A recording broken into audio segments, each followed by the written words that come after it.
Ever heard the saying, life's a game? Well, it isn't just a proverb. Want to know the truth behind it? Let's delve straight in. Imagine you and your really smart friend walking leisurely in the open, and your friend of a sudden feels the urge to place a bet. He observes two pigeons poised over a grain of food and points it to you. You have to place a bet on one of the following scenarios. 1.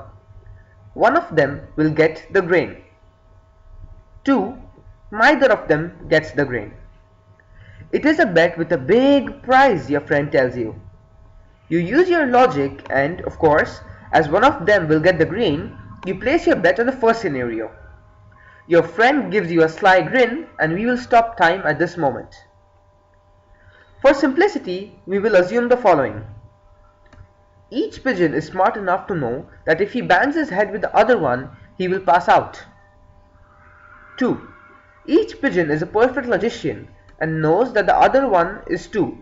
This is technically called as perfect rationality assumption in economics. 3. Each pigeon is equally hungry. Let's analyze this situation. Let's name the pigeons Porky and Dave. We have 4 cases to analyze here. Case 1. If Porky strikes and Dave does not, well, Porky wins. Case 2. If Dave goes for the grain and Porky does not, sorry Porky. Case 3. If both of them go for it. Bang! Ouch, that must have hurt. Case 4. Neither of them go for it. Well, respect isn't always good. So, what should Dave and Porky do? Go for it or not? Should you have bet for the other scenario? Let's decide by making a grid. Mathematics is a good starting point to evaluate the situation.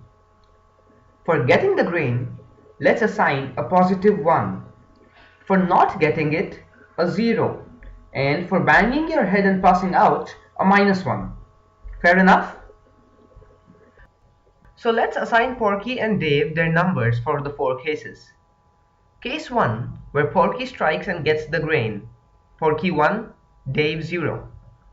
Case 2, where Dave strikes and gets the grain. Porky 0, Dave 1. Case 3, where they bang their head and pass out. A -1 to both of them. And case 4, where neither of them go for the grain and neither of them get it, a 0-0. Here's the final grid. Let's evaluate the game from Porky's viewpoint. Seeing that Dave has an advantage in striking, Porky will assume that Dave will strike. Now, if Porky strikes, loss, nobody gets it, case 3.